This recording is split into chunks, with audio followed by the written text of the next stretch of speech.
All right, let's get right into it. For a long time, the fight against Duchenne muscular dystrophy has been all about that faulty dystrophin gene. But now there's a really different approach on the table, one that doesn't try to fix the gene itself, but instead, it changes how the body reads its own genetic playbook. We're talking about working on an epigenetic level. So just think about that for a second. What if the solution wasn't just about the gene, but about controlling everything happening around it? What if you could basically tell the body, hey, turn up the volume on your natural muscle repair systems, the ones that the disease has turned way down? That's the huge idea we're going to unpack today. And that brings us to the really cool world of epigenetics. Instead of focusing on the permanent genetic code, the DNA sequence you're born with, we're looking at this layer of control that sits right on top of it. It's all about influencing which genes get to be loud and which ones are told to be quiet. Yeah, a great way to picture this is to think of your entire genome as a giant sound mixing board with millions of little switches and dials. Epigenetics is like the sound engineer, controlling all those dials.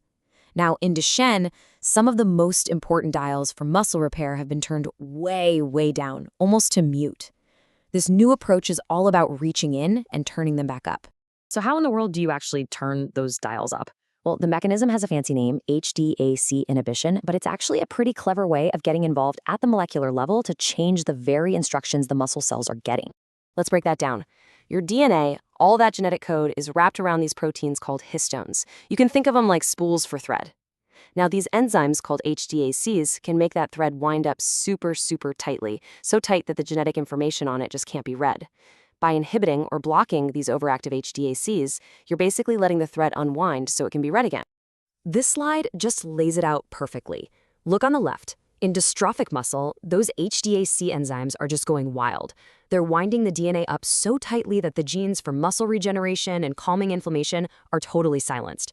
But then, with HDAC inhibition, the drug Dyvuzat comes in, blocks those enzymes, the DNA unwinds, and boom, those critical repair genes can finally be heard and get back to work. So it really boils down to this three-step process. First, you've got the problem. These overactive HDACs are basically shutting down the body's own repair crew. Second, Dyvuzat comes in and tells those HDACs to take a break. And third, with the HDACs out of the way, the body's own ability to repair muscle and reduce damage finally has a chance to kick in, which can slow down the disease's progression. And the big question, does it work? Well, check out this number. It comes from a major clinical trial. And what it represents is the difference in time it took for boys on the treatment to climb 4 stairs compared to those on a placebo, over 18 months. That's not just a number. It shows a real, measurable preservation of muscle function. But here's the thing about messing with those genetic volume dials. You can't always be super precise about which dials you're turning. This approach is really powerful, but because it affects such a fundamental process in our bodies, it creates these predictable ripple effects, what we call side effects. Right. The HDC enzymes that Dyvuzat goes after, well, they aren't just hanging out in muscle tissue. They are working in cells all over the body, from your bone marrow to your liver. So it makes sense that when you inhibit them everywhere, you're going to see some effects in other places too. So what does that look like? The first major side effect has to do with platelets. In the studies, about a third of patients saw their platelet count drop. That's a condition called thrombocytopenia.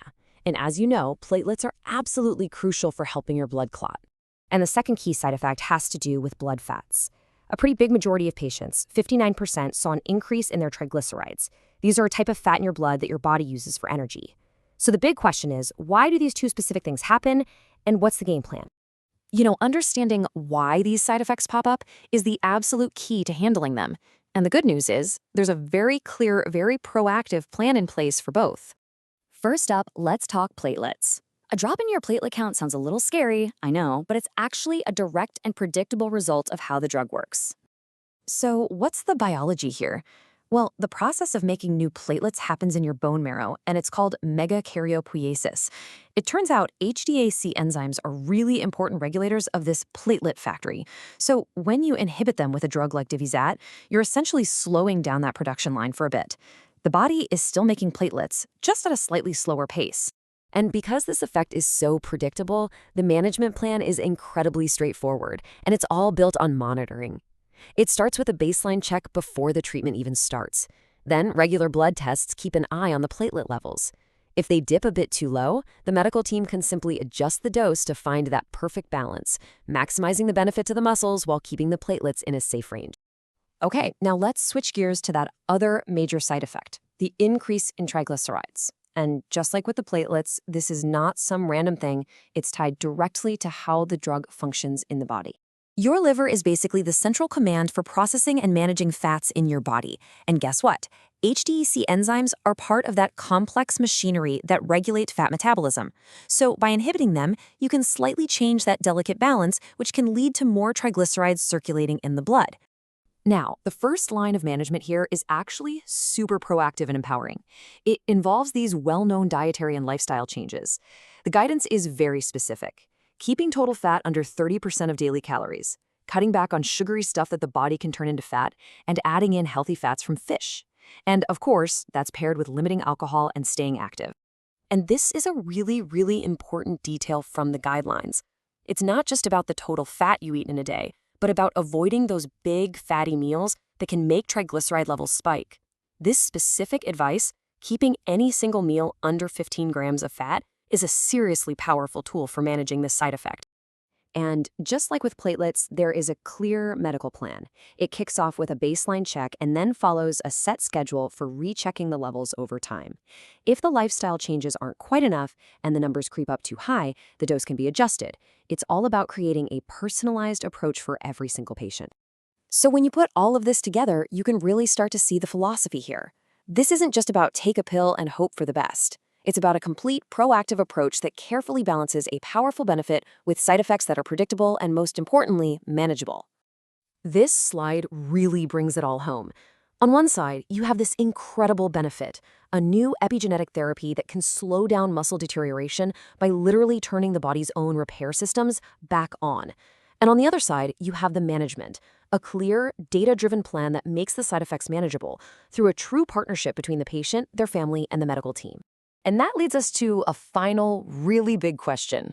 We've spent the last century learning how to read the genetic code. But now, therapies like this are teaching us how to conduct it, how to change the music of our genes without ever altering the notes themselves. It really makes you wonder, what other conditions could one day be treated not by changing our DNA, but just by changing how our bodies decide to use it?